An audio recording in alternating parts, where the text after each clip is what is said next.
আসলে আমরা যখন আমাদের ছাত্রদের টিম ছিল আমাদের, তারা মূলত আমরা বিগত কয়েকদিন যাবত রাস্তাতে আমরা টহল দিচ্ছি এবং বিভিন্ন বাস আমরা চেক করছি যে বাসের মধ্যে কোনো মাদক পাচার হচ্ছে কিনা। কারণ বর্তমানে শিক্ষার্থীরা রাস্তা থেকে সম্পূর্ণরূপে চলে গেলেও আমরা কিন্তু ছাত্ররা কিন্তু এখন আমাদের যে টহল সেটা অব্যাহত রাখছি।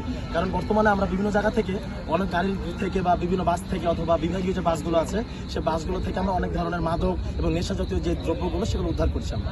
তো আজকে ঠিক সন্ধ্যা আটটা ঠিক আনুমানিক 8টার কিছুক্ষণ পরে আমরা মূলত বাসে যখন আমরা টহল দিচ্ছিলাম আমরা বাসে, তো আমাদের ঠিক 10 তলা চিটাগাং রোড নারায়ণগঞ্জ সিদ্ধিরগঞ্জ থানা ঠিক এই আন্ডারে 10 তলার সামনে মূলত আমরা আমাদের যে ছাত্র যারা আমাদের যে টিম আছে, আমরা বৈষম্য বিরোধী ছাত্র আন্দোলনের আমাদের যে টিম আছে যারা আমরা দীর্ঘদিন যাবৎ এই কাজগুলো রাস্তাতে করে আসছি, তারা মূলত আমরা দায়িত্বরত ছিলাম।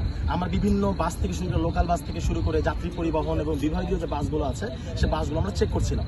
মূলত কোনো মাদক এবং নেশাজাতীয় দ্রব্য যাতে কোনো জায়গা থেকে অন্য একটা জায়গাতে যেতে না পারে, মূলত সেজন্যই আমরা বাসগুলো চেক করছিলাম।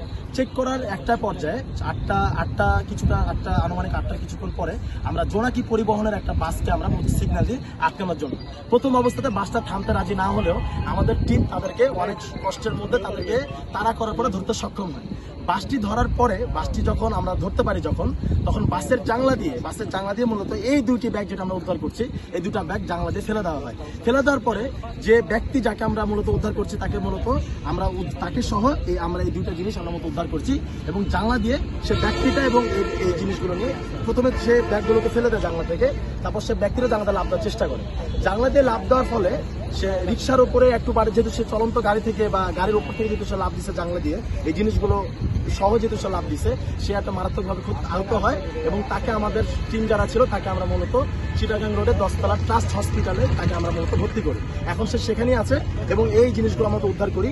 এখন জিনিসগুলো আমরা প্রশাসনের হাতে তুলে দেওয়ার জন্য অনেক চেষ্টা করছি। আমরা সেনাবাহিনীর সাথে এবং পুলিশের সাথে যোগাযোগ করার যথেষ্ট চেষ্টা করছি।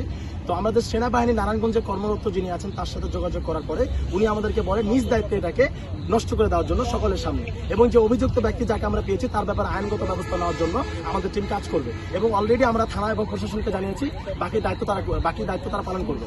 কিন্তু এই জিনিসগুলো যেহেতু আমরা উদ্ধার করেছি আমাদের দায়িত্বে, আমরা এখন সকলের সামনে জিনিসটা নষ্ট করে ফেলতে চাই। ঠিক আছে,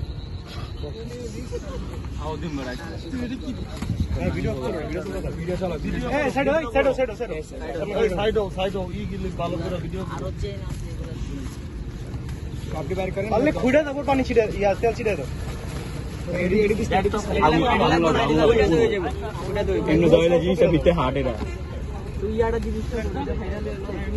ভাই এগুলো একটু মোবাইল কি তোমাদের কাছে? হ্যাঁ মোবাইল আছে ভাই। বন্ধ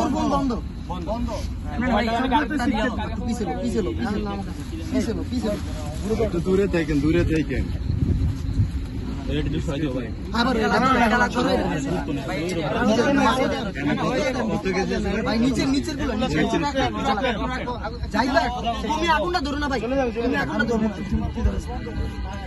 ভাই, আমরা বাকিরা সবাই দূরে সরে যাই।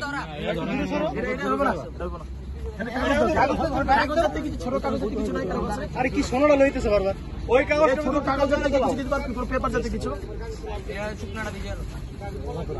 তেল মারো খুলে দেখা দরকার আছে। আসলে কিছু না দেখার দরকার আছে সাইড দিয়া।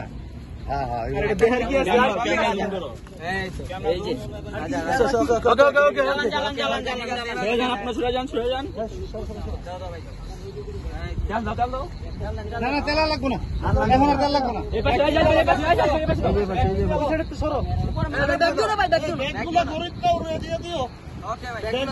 এখান থেকে মাস্ক পরেন সবাই।